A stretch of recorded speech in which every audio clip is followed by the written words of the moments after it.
Bonjour, je vous présente cet ouvrage. Nicolas Copernic, des révolutions des orbes célestes. Édité à Nuremberg en 1543. Date de la mort de son auteur. Cette œuvre marque la fin d'un monde et la naissance d'un monde nouveau, plus que la prise de Constantinople ou la découverte de l'Amérique par Christophe Colomb. La coupure de Copernic marque la fin du Moyen Âge. Depuis, l'homme n'est plus au centre du monde. L'univers ne tourne plus pour lui. Le sens commun avait accepté l'évidence immédiate de la perception de l'immobilité de la Terre. Hardiesse de la pensée copernicienne. Puissance du choc éprouvé par les hommes de son temps. Coup porté au monde géo- et anthropocentrique mortel. Les conséquences furent la condamnation de Galilée et l'œuvre de Pascal. Ne pas envisager Copernic précurseur de quelqu'un d'autre, car c'est s'interdire à le comprendre. Nicolas Copernic est né à Thorn, en Poméranie, le 19 février 1473. Orphelin, à 12 ans, il fut adopté par son oncle, plus tard évêque d'Ermland. Il pensait et écrivait en latin. Il était bon catholique. Il étudia à Cracovie l'art, la médecine et le droit. Il s'attacha à l'astronome Albert de Bruzzeo, qui enseignait la philosophie en commentant Aristote. Il part pour l'Italie et s'inscrit à l'université de Bologne. Apprend le grec et étudie Platon. Il devient un collaborateur de l'astronome Domenico Maria de Novaro. Il devient chanoine de Frauenburg, puis repart pour l'Italie à Padoue. Il fait de la médecine et du droit. À Ferrare, il est reçu docteur. Copernic retourne à son diocèse, qu'il ne quittera plus jusqu'à sa mort. Il consacre son temps à la méditation, l'étude, les calculs. Ce n'est pas un astronome pratique. Il fit peu d'observations. En tant que savant, on lui demande son opinion pour la réforme du calendrier au concile de Latran. Il remplacera Ptolémée. En 1630, il acheva la rédaction de son œuvre. Un nouveau système du monde. Son idée a été conçue dès 1506. Diffusion assez large, et exposa au pape Clément VII les bases de la nouvelle astronomie. On le prie de publier ses travaux et de faire une copie. On lui exhorte de publier, mais à 60 ans, il a envie de tranquillité. Joachim Rheticus, jeune professeur, étudiera le document durant 2 ans. Il est convaincu et compose un abrégé pour son maître, Johannes Schreiner, qui le fait imprimer à Danzig en 1740. Interprétation astrologique, excentricité maximum. La République romaine se transforme en monarchie, décroissance, l'Empire romain déclina à sa valeur moyenne naquit l'islam. À son minimum, l'islam se disloquera, retour du Christ sur sa valeur moyenne. L'ordre terrestre sera au même endroit que lors de la création du monde. Prophétie d'Élie, le monde durera 6000 ans, 2 tours. Kepler aussi croyait à l'astrologie.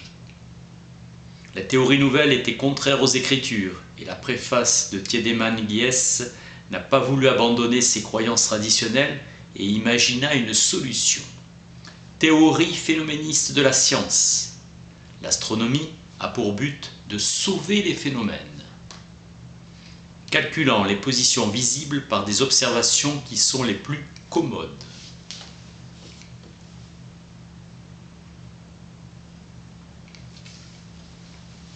Cette déclaration de foi phénoméniste ne trompa point les initiés. On crut que Copernic prenait des précautions, alors que non. En fait, il dédia son manuscrit au pape Paul III, disant que les ignorants n'ont qu'à se taire, couvrant de ridicule ceux qui ne croyaient pas à la rotondité de la Terre. Il a entrepris cette nouvelle théorie à cause des désaccords entre les mathématiciens. Il dit que pour trouver les erreurs, il a lu tous les écrits de philosophie traitant la question et essaya l'hypothèse de ceux qui croyaient au mouvement de la Terre. Obtenant ainsi un univers parfaitement ordonné, l'erreur fut d'avoir fait de la Terre le centre des mouvements célestes. Aristarque de Samos, connu par Archimède, a pu influencer Copernic et l'héliocentrisme par Ptolémée. Il reproche aux autres astronomes leur grande complication, lui préférant accepter le mouvement de la Terre. Le monde copernicien est simple et esthétique. Il faut admettre un ciel immobile. Copernic dit que d'un point de vue optique, c'est impossible de décider si c'est l'observateur ou l'observé qui sont en mouvement. En accord avec la physique péripatéticienne, il oppose le mouvement naturel au mouvement violent. C'est le fondement de toute sa dynamique. Le mouvement circulaire est naturel. Seule cette mécanique céleste peut être vraie, règle du mouvement uniformément circulaire. Dynamique héritée de Nicolas de Couès, le mouvement s'effectuant en vertu de la forme circulaire des corps. Les corps tournent car ils sont ronds. Importance extrême au Soleil en éclairant le monde par sa position centrale. Tradition métaphysique de la lumière, centre ontologique. Son univers n'est pas l'espace infini, mais fini. Le Soleil en son centre, la Terre mobile, le Soleil immobile au centre de l'univers, la machine de l'univers construite pour nous par le meilleur et le plus parfait des artistes. Chez Cicéron, Nicétus pensait que la Terre se mouvait, Plutarque aussi, Philolaüs le pythagoricien de même que le Soleil et la Lune. Partant de là, Copernic a pensé aussi à la mobilité de la Terre, trouvant une théorie plus solide. Le monde est sphérique car cette forme est la plus parfaite de toutes. De tous les côtés, elle s'appuie sur son centre. Averroès, paraphrasant Ptolémée, se rappelle avoir vu quelque chose de noirâtre lorsqu'il observa la conjonction du Soleil et de Mercure qu'il avait calculée. Martianus Capella estima que Vénus et Mercure tournaient autour du Soleil, au centre.